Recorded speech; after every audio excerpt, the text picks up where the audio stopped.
Ada pertanyaan? Ustadz, ada nggak hadis bunyinya unzilal Qur'anu jumlatan wahidatan minal lauhil mahfuz? Sudah dicari ya, nggak ada. Ya, unzilal Qur'anu jumlatan wahidatan minal lauhil mahfuz ila samai dunya atau ila baitil izzah. ثم نزل بعد ذلك مفرقا في 23 sanatan ila Nabi sallallahu alaihi wasallam. Hadis seperti ini dengan sighat, dengan redaksi seperti ini tidak ditemukan. Apa maknanya itu? Al-Quran diturunkan secara sekaligus 30 juz semuanya dari Lauhil Mahfuz ke Baitul Izzah atau ke langit dunia. Setelah itu diturunkan kepada Rasul sallallahu alaihi wasallam selama 23 tahun secara berangsur-angsur atau sesuai dengan kebutuhan. Hadis ini sirat seperti ini tidak ada, tidak dijumpai di dalam hadis. Yang ada adalah athar dari Ibnu Abbas radhiyallahu anhu. Ini contoh lafaznya unzil al-Qur'anu jumlatan wahidatan ila samai dunya lailatul qadri thumma nuzila ba'da dzalika mufarraqan. Itu ya. Dari Ibnu Abbas ya. An Ibnu Abbas itu qala Ibnu Abbas unzil al-Qur'anu jumlatan wahidatan ila samai dunya. Al-Qur'an diturunkan sekaligus ke langit dunia Lailatul Qadri di malam yang besar. Thumma nuzila ba'da dzalika mufarraqan. Kemudian setelah itu diturunkan secara berangsur-angsur. Atharnya mengatakan nuzil al-Qur'anu kullahu jumlatan wahidatan fi lailatul qadri fi Ramadan ila samai dunya. Dari Ibnu Abbas ya.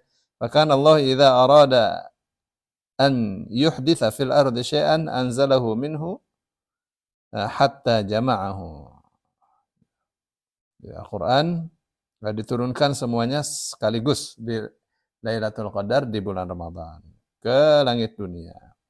Adalah Allah apabila hendak menjadikan sesuatu ya atau Allah hendak memunculkan sesuatu di bumi, Allah turunkan dari Al-Quran itu kepada Rasul sallallahu alaihi wasallam sampai akhirnya Rasulullah mengumpulkannya atau menghafalnya. Ini satu athar ya. Dalam ensiklopedia hadis ya ada unzil Al-Qur'an fi lailatul qadr jumlatan wahidatan ila sama'id dunya. Ini dari Ibnu Abbas juga. Ya, qala Ibnu Abbas radhiyallahu anhuma fi hadhihi al-ayah inna anzalnahu fi lailatul qadr. Anna al-Qur'ana nuzila fi lailatul qadr jumlatan wahidatan ay kamilan ila sama'id dunya. Tuh, begitu. Jadi dari Ibnu Abbas ya, asalnya athar ini.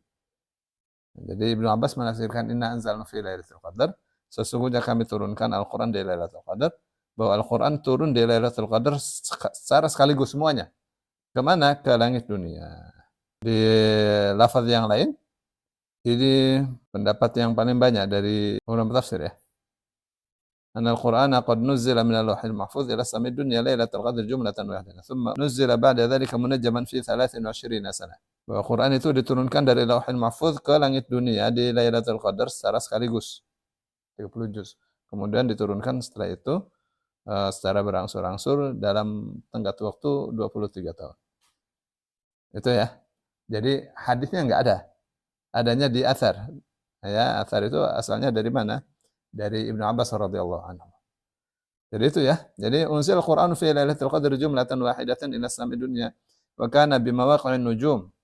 فكان الله ينزله على رسوله صلى الله عليه وسلم بعضه في إثر بعض رواه الحاكم حكم عليه بالصحة.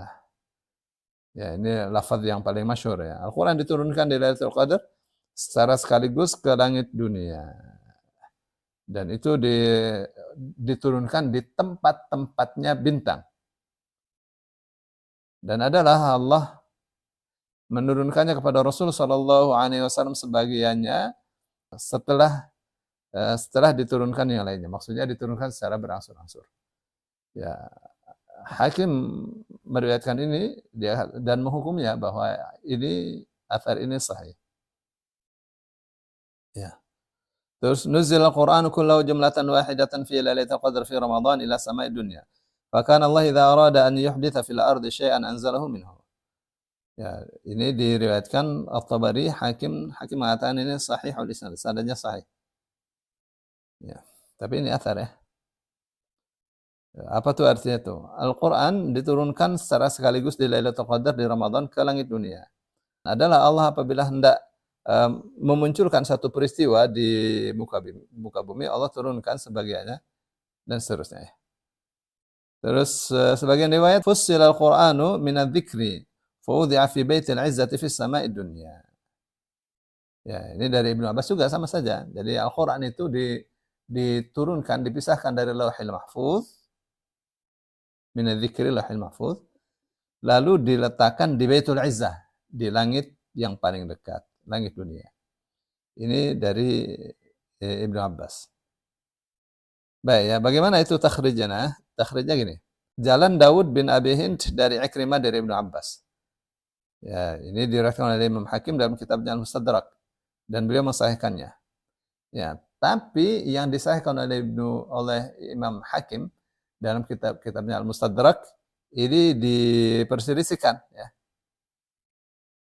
Ya, dan ini adalah jalan yang paling kuat ya untuk urusan ini. Terus dari beberapa jalan yang lain dari Ibnu Abbas juga ya, tapi itu tidak sepi dari komentar-komentar ya. Misalnya dari jalan Sa'ad bin Tharif, Hakim bin Jubair, Amr bin Abdul Ghaffar.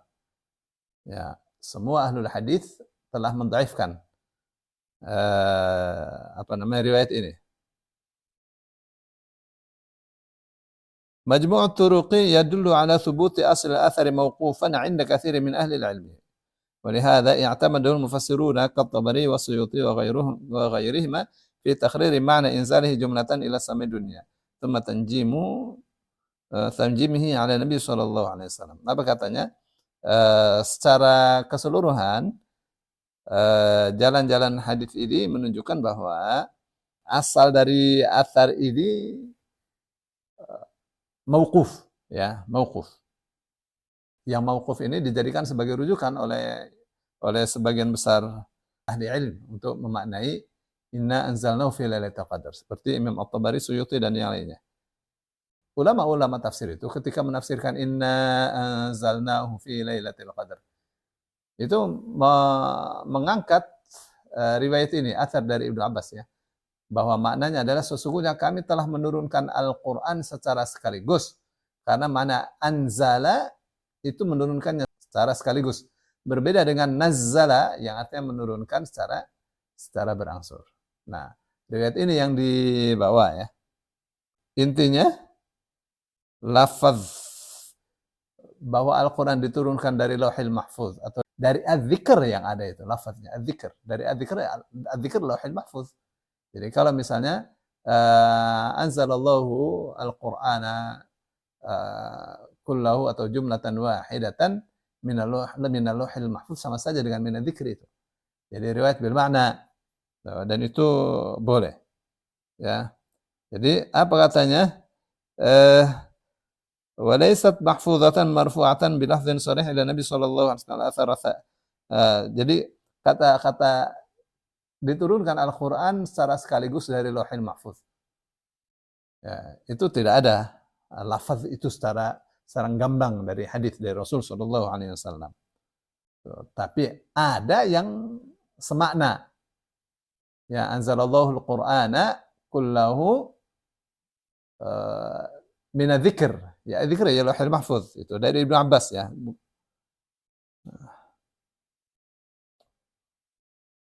Ya, sudah disampaikan. Nah, ulama-ulama ketika melihat bahwa riwayat dari Ibnu Abbas ini kuat, ada juga yang dhaif. Yang ini yang paling kuat yang disahihkan oleh Imam Hakim yang kemudian diperselisihkan tentang penilaian kesahihannya.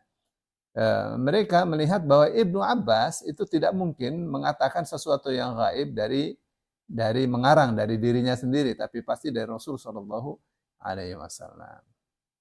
Baik, itu maknanya tuh. Ya, jadi kalau inna anzalnahu fi lailatul qadar menurut kebanyakan ulama itu maknanya sesungguhnya kami telah turunkan Al-Quran secara sekaligus di Lailatul Qadar. Kapan itu Lailatul Qadar di Ramadan tahun berapa? Nggak ada yang tahu. Tapi itu sudah lewat. Ya, tapi itu sudah lewat itu pertama ya. Tahunnya tahun berapa? Nggak ada yang tahu. Tapi itu di Lailatul Qadar. Di tahun mana? Nggak ada yang tahu. Ya. Jadi kalau maknanya sesungguhnya kami telah turunkan Al-Quran secara keseluruhan di Lailatul Qadar, itu artinya